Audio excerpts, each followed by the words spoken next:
सो ये कौन से सेक्टर्स ऐसे हैं जो आपको लग रहे हैं अगले 15 साल ग्रोथ में आएंगे? ये जो सेक्टर्स ग्रो करने वाले हैं ये आपको भी पता है, ये मेरे को भी पता है, बट यही बात है कि हम इन सेक्टर्स में इन्वेस्ट नहीं करते। तो आप भी जानते हैं AI, semiconductors, green energy, EVs, financial markets में आपके mutual fund growth, asset management companies, AMCs, indexes, so ये सारे सेक्टर्स हैं। Hi, good morning. Good morning.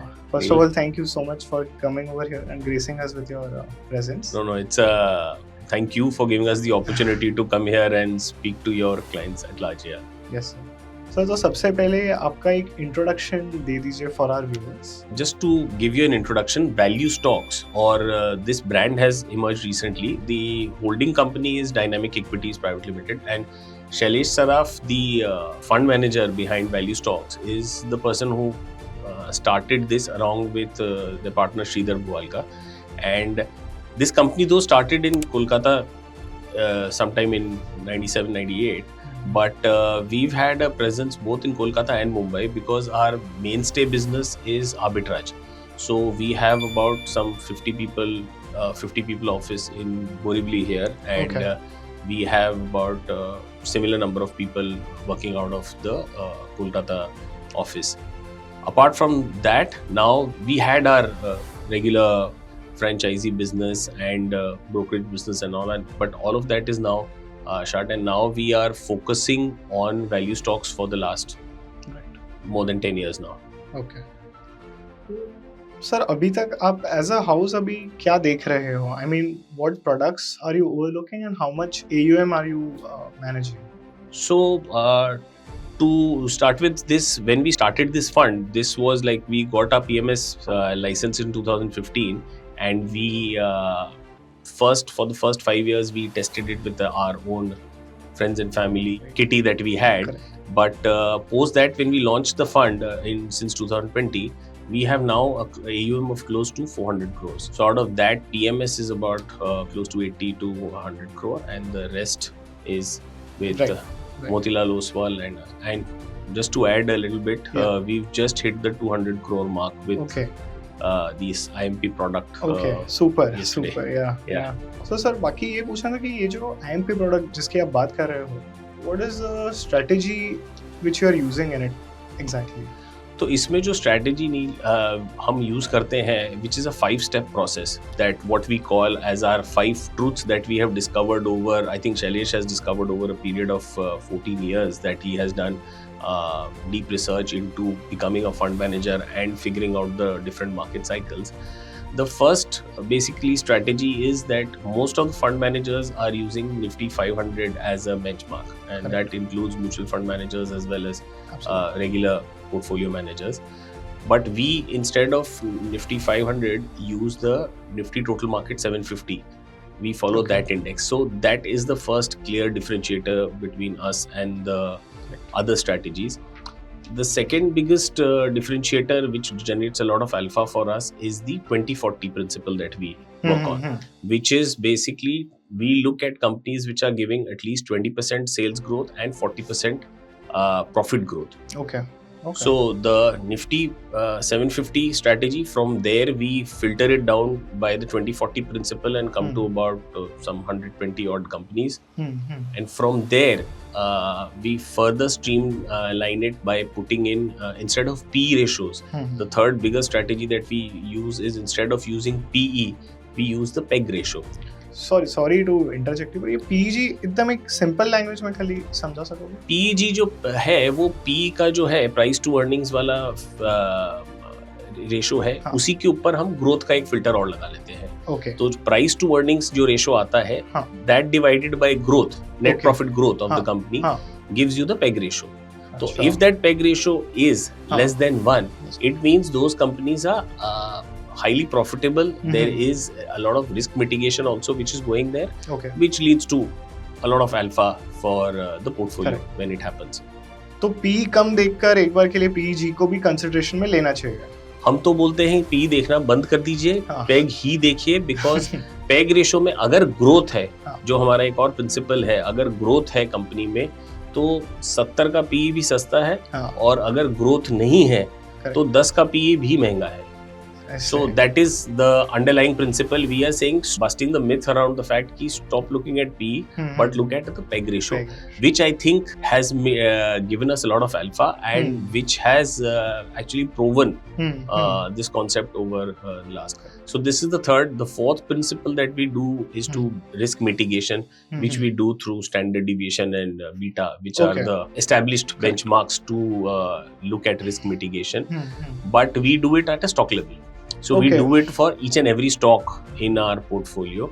And then the fifth principle that we follow is we look at only future outlook sectors which are going to grow over the next 15 to 20 years. So ये कौन से sectors ऐसे हैं जो आपको लग रहे हैं अगले 15 साल ग्रोथ में? ये जो सेक्टर्स ग्रो करने वाले हैं ये आपको भी पता है, ये मेरे को भी पता है, बट यही बात है कि हम इन सेक्टर्स में इन्वेस्ट नहीं करते. तो आप भी जानते हैं AI, semiconductors, green energy, EVs, financial markets में आपके mutual fund growth, asset management companies, AMCs, indexes.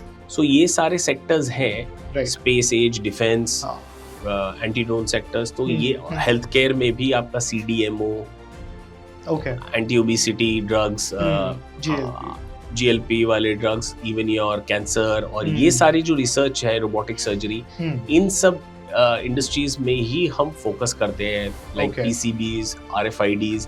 सो सारे फ्यूचर आउटलुक सेक्टर्स जो ग्रो करने वाले हैं over the next 15 to 20 years, and we anticipate at a 15 to 20% growth rate over the next 10 to 50 years are the sectors that we are investing in. So this is our basically 5-point strategy for investment.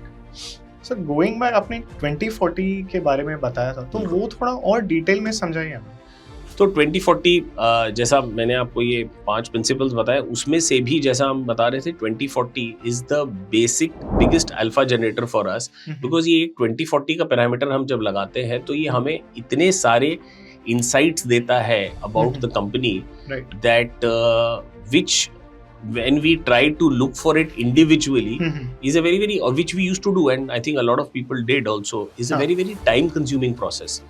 मतलब आप कहाँ ढूंढने जाओगे कि management अच्छा है, आप कैसे ढूंढने जाओगे कि कंपनी का इंटरनल सिस्टम्स, फाइनेंशियल मैनेजमेंट कहाँ अच्छा है, ये सब देखना थोड़ा मुश्किल हो जाता है. But this 2040 gave us that. It's gave us the biggest truth which we keep on saying in our webinars and seminars, is the fact that what we've seen is the growth is equal to stock price movement over a 1 year or a 2 year period. Okay. So whatever percentage of growth that you see in the sales or the profit growth of the company will result in that much percentage of growth in the stock price movement over a 1 year period. So that's why we follow this 2040. This also, like we said, gives us a lot of insight about the product which are currently in demand. These products or services are generally largely monopoly, duopoly, or producers of these companies are very few in number. Correct. So they have a very high demand in the market, and people are willing to pay a price premium for this product. So that results in the 40% profitability that we talk about with these companies. तो इसके साथ साथ with when we look at this 2040 principle, this also throws light on the fact that most of the companies, when you do this filter, gives you that these companies, if they have been able to do this, have great sales strategies, marketing strategies, distributions in place, plus very highly cost effective cost management in place. Correct. So that's why they are generally, we found out these companies are cash positive, have low debt on their books. So debt to equity ratio, debt to आपका high debt servicing नहीं है इन companies में, तो interest payouts नहीं है. So what happens is this 120-40 gives us a lot of insights into other parameters of the business. Right. And more importantly, when a company and a management is doing this consecutively, successfully over quarter on quarter, year on year, then it means that the management is really very focused on delivering a good product and service and managing its costs well. So this gives us a lot of insight into the management of the company as well. And last but not the least, what we've seen when we follow this principle is that through the market cycles, be it in a booming market or in a market which is अभी थोड़ा डल भी है या same चल रहा है या हाँ, these companies have consistently delivered this number. So these companies are not affected by market cycles. Also, these companies are not affected by the external geopolitical situation which is going. Because despite that, despite tariffs, despite the wars going on, these companies are still delivering 20% sales growth consistently and 40% profit growth. Sir तो अभी एक question मेरा अभी नया ही आया है कि example there are 750 your universe is Our 750 universe is stocks. 750 from where we select these 25 stocks. अभी उसमें 20 and 40 प्रिंसिपल में शायद 50 स्टॉक्स या नहीं, ज्यादा 120 स्टॉक्स मिलते हैं। 120 स्टॉक्स है, तो वो 120 में से फिर कैसे फिल्टर आप कर रहे हो? तो उस 120 में हमारा जो रिसर्च होता है विच इज रियली एक्सटेंसिव, उस रिसर्च से हमें, जैसा मैंने आपको अभी बताया, कि इन कंपनीज का पूरा बिजनेस अंडरस्टैंडिंग और इनके मैनेजमेंट और इनके फाइनेंशियल सारे पता चल जाते हैं। उसके बाद फिर हम ये जो पेग रेशो का फिल्टर लगाते हैं, तो उससे it comes down to about 70-80. That's a very very strong peg that ratio that we put. Right. उसके बाद जब हम स्टैंडर्ड डिविएशन और बीटा लगाते हैं, जब देखते हैं, वो फर्दर इसको रिस्क मिटिगेट करने के लिए, बिकॉज आप अगर हाई स्टैंडर्ड डिविएशन वाले स्टॉक्स में रहोगे तो जब मार्केट गिरता है तो वो स्टॉक्स गिरते बहुत ज्यादा है। Correct. तो आप लो स्टैंडर्ड डिविएशन वाले स्टॉक्स में रहोगे तो वो फर्दर नंबर कम हो जाता है। Then it comes down to about some 30-40 companies, and then from that pool we take out the final 25. ये final 25 is also equally weighted in our portfolio, right, and is diversified across 25 different businesses. So we don't put a weightage in one particular business on a very stronger note. Right. So that basically settles it down. तो इस हिसाब से तो new age आप थोड़ा कम देखते रहोगे, right? नहीं, आप अगर देखेंगे हमारे पोर्टफोलियो में तो ज्यादातर कंपनीज है वो सारे न्यू एज है। तो हम old pharma, old IT, FMCG, ये सारे कैटेगरी के, स्टील, सीमेंट, ये सारे कैटेगरी के कंपनीज हमारे पोर्टफोलियो में है ही नहीं। ओके, बिकॉज हम देखते ही खाली न्यू एज कंपनीज हैं। बट न्यू एज कंपनीज में हम इस चीज का, जो हमारे 5 प्रिंसिपल्स है, उसमें हम सबसे पहले ये ध्यान रखते हैं कि वो सारी कंपनीज सेल्स ग्रोथ पे तो हो प्रॉफिट ग्रोथ होना जरूरी है। Okay. So we don't compromise on our 5 principles. So there are a lot of new age companies which are growing tremendously fast. Right. But वो बढ़ बहुत ज्यादा रहे हैं, लेकिन उनका क्या सेल तो हो रहा है, बट क्या पता वो उसी जो सेल्स के पैसे हैं या फंडिंग है, उसके बाद वो नए नए बिजनेसेस में और डाल रहे हैं, तो उनमें उतनी प्रॉफिटेबिलिटी नहीं है। तो वैसे अगर प्रॉफिटेबिलिटी नहीं है तो उन बिजनेसेस में हम अवॉइड करते हैं इन्वेस्ट करना, क्योंकि हम चाहते हैं कि हमारे पोर्टफोलियो में जो कंपनीज हो वो सेल्स के साथ साथ प्रॉफिटेबल ग्रोथ भी कर रही है। मतलब कैश बर्न आप नहीं देख रहे हो? नहीं, बिकॉज ये 20-40 देखते हैं तो कैश बर्न के अलावा हमारे पास तो कैश पॉजिटिव है जो बुक्स में है। सर अभी ओवरऑल मार्केट का क्या व्यू है? सी, मार्केट का व्यू जो हमारा ये स्ट्रेटेजी है उसी हिसाब से है। हमको मार्केट से ज़्यादा, हम मार्केट के प्राइसिंग और मार्केट का मूवमेंट, चाहे वो जियोपॉलिटिकल सिचुएशन से हो, लार्जली उसी से ड्राइव होता है, या सेंटिमेंट्स जो आ रहे हैं या मोमेंटम जो आ रहा है मार्केट पे, हम उस पे कम ध्यान देते हैं। बिकॉज हमारा फोकस ज़्यादातर इन कंपनीज पे ही है और इनके परफॉर्मेंसेस पे है, और हम ये बिलीव करते हैं कि अगर इन कंपनीज को और इनके प्राइसिंग, स्टॉक प्राइसेस को अगर मार्केट और जियोपॉलिटिकल चीज़ों से अफेक्ट नहीं होता है तो हम क्यों देखें, हम इनको ही फॉलो करते हैं। हमारे पोर्टफोलियो का ग्रोथ तो इन्हीं के ग्रोथ पे डिपेंडेंट है। I mean, मैंने भी ऐसा ही सुना कि जियोपॉलिटिकली जो हो रहा है वो होने दो, पर जैसे हमारी ऑफिस है, कोई ट्रम्प बॉम्ब फोड़े या जो भी करे, हम तो ऑफिस आके अपना काम कर ही रहे हैं। वही तो बेसिक प्रिंसिपल है जो हम यहाँ समझा रहे हैं कि आप आउटसाइड नॉइज को मत, वो ठीक है थोड़े देर के बात करने के लिए, एक आइस ब्रेकिंग सेशन के लिए या एक कॉन्वर्सेशन स्टार्टर के हिसाब से अच्छी बात है, बट उसको ज्यादा ध्यान मत दीजिए, क्योंकि आपकी जो अपनी जिंदगी है वो तो नॉर्मल चलेगी, चाहे दुनिया में कुछ भी हो रहा हो, टैरिफ लग रहा हो या टैक्स बढ़ रहे हो या क्या कर रहे हो, आपको काम तो करना ही पड़ेगा इररिस्पेक्टिव। आपको खाली ये रास्ते ढूंढने हैं कि आप अपने लिए कैसे अपने सेविंग्स को बेस्ट इन्वेस्ट करो और अपना वेल्थ क्रिएट करो।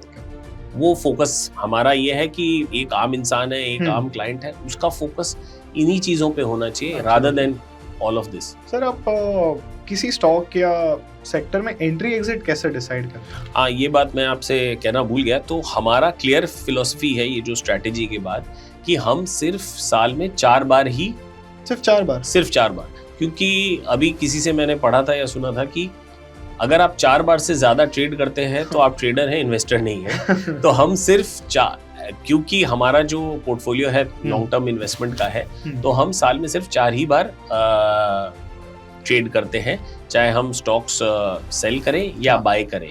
और वो जो हमारा रीबैलेंस स्ट्रेटेजी है वो भी इसी चीज पे डिपेंड करता है कि ये जो 5 प्रिंसिपल्स हमने समझाए उसी 5 प्रिंसिपल्स है। तो अगर किसी कंपनी का सेल्स डिप हुआ या प्रॉफिट डी ग्रोथ हुआ या सेल डी ग्रोथ हुआ या स्टैंडर्ड डिविएशन और बीटा हाई हो गए, वैल्यूएशन बहुत ज्यादा बढ़ गया, या फिर उसी कैटेगरी में कोई नई कंपनी आ गई जो हमारे पोर्टफोलियो में कंपनी है उससे बेटर परफॉर्म कर रही है, तो उन्हीं रीजंस में हम स्टॉक को चर्न करते हैं और इन्हीं प्रिंसिपल से कुछ स्टॉक्स हम निकालते हैं और नए स्टॉक्स डालते हैं। तो ये 4 कौन से दिन हैं जब आप 4? ये 4 दिन है बेसिकली 4 क्वार्टरली रिजल्ट्स के बाद। अच्छा। तो एवरेजली हम क्वार्टरली रिजल्ट्स के बाद हम 8-10 दिन का टाइम लेते हैं, जब हम पूरे क्वार्टरली रिजल्ट्स को स्टडी करते हैं। हमारे ये जो 5 प्रिंसिपल्स हैं उसके बाद जो हमारे कैलकुलेशंस और वो आते हैं, फिर with in those particular businesses और वो हम स्टॉक पिक करते हैं। तो हमारा पूरा पोर्टफोलियो में कोई भी स्टॉक, जैसा मैंने पहले भी कहा, रिपीट नहीं होता है और इक्वली वेटेड है, तो किसी का वेटेज ज्यादा या कम नहीं है। ओके सर, तो फिर एक ये जानना था कि कभी कभी ऐसा होता है कि सीईओ ने रिजाइन कर दिया या कंपनी किसी एलिगेशन में आ जाती है एंड लोग पैनिक करके बेच देते हैं तुरंत, बिकॉज वो उनके पोर्टफोलियो पे बटन दबा के बेच दिया। पर आप तो कह रहे हो कि आप सिर्फ 4 ही बार करते हो, तो बिल्कुल, तो क्यों ऐसा? लेकिन आपने जो कहा ये काफी सही है कि और ये चीजों को सुन के और ये न्यूज को सुन के हमने भी शुरू में किया कि हम मार्केट को ये न्यूज को टाइम करके एंट्री और एग्जिट करें। पर जैसा कि आप जानते हैं, अच्छे लोगों ने बोला है कि मार्केट को टाइम करना इम्पॉसिबल है। और ये हमने देखा कि जब हमने ये गलती की कि किसी न्यूज को सुन के हमने एग्जिट या एंट्री करने की कोशिश की, वो over a shorter term period और over a longer term period हमको उसमें नुकसान ही लेना पड़ा है। तो that's why what we figured out is कि इन्हीं 4 डेट्स पे हम एंट्री और एग्जिट करते हैं, और इन 4 डेटों के बीच में कुछ भी अगर उन कंपनीज के बारे में न्यूज आ गई या कोई बड़ी और न्यूज आ गई, we give it time for it to settle down. तो हमने देख लिया है कि वो ऑन अ क्वार्टरली बेसिस या और it doesn't affect the stock price too much, और अगर होता भी है तो we don't mind. We don't mind entering a stock 10-20% on a higher level, but we want to be sure about the financials before we get into the stock. मतलब ये खाली कहीं सुनी बातों पे या मार्केट के उसके ऊपर हम नहीं रिएक्ट करते हैं। पैनिक से बच जाते हो। कभी कभी ऐसा हुआ कि पैनिक में लोग बेच देते हैं and 4-5 days later the clarification comes and stock is back at level, but you वो लेवल को वापस एंटर नहीं कर पाते, वो नहीं स्टॉक हाथ से छूट जाता है। तो फिर हम वो सारे नॉइज को डाई डाउन होने देते हैं, उसके बाद ही हम डिसीजन लेते हैं। और ये हमारा डिसीजन नहीं इफेक्ट होता है, हम उन्हीं 4 डेट्स पे एंट्री और एग्जिट करते हैं। और I think that has stood us well over this period कि हमें ये स्ट्रेटजी चेंज करने की जरूरत नहीं पड़ी। तो बाकी थोड़ा शैलेश सराफ जी के बारे में बताइए कि उनकी क्या इन्वेस्टिंग फिलॉसफी है and how is he as a person. So ये सारा का सारा जो फिलॉसफी अभी तक मैंने समझाया है, ये उन्हीं की फिलॉसफी है जो मैं बता रहा था। ये उन्हीं का बिजनेस है जो क्रिएट किया हुआ था। और to tell you the truth कि ये चाहते वो उनका जो रेगुलर लाइन ऑफ बिजनेसेस था और क्या, तो अगर वो चाहते तो ऐसा फंड किसी फंड मैनेजर को हायर करके he could have done it much before, right. But उनका ये बिलीफ आई थिंक 2006 से था कि जब भी वो लॉन्च करेंगे फंड, वो खुद सीख कर करेंगे और ऐसा फंड लॉन्च करेंगे। इस प्रिंसिपल हमेशा उनका ये रहा था कि अगर मैं निफ्टी इंडेक्स को डबल से ज्यादा बीट नहीं कर पाया तो फिर मेरे पास कौन आएगा, बिकॉज वो बोल रहे हैं कि आप भी जानते हैं कि अगर आप निफ्टी इंडेक्स की म्यूचुअल फंड में पैसे डाल दोगे तो जो एक स्टैंडर्ड रिटर्न है वो तो आता ही है, मार्केट के साथ ही रहेगा।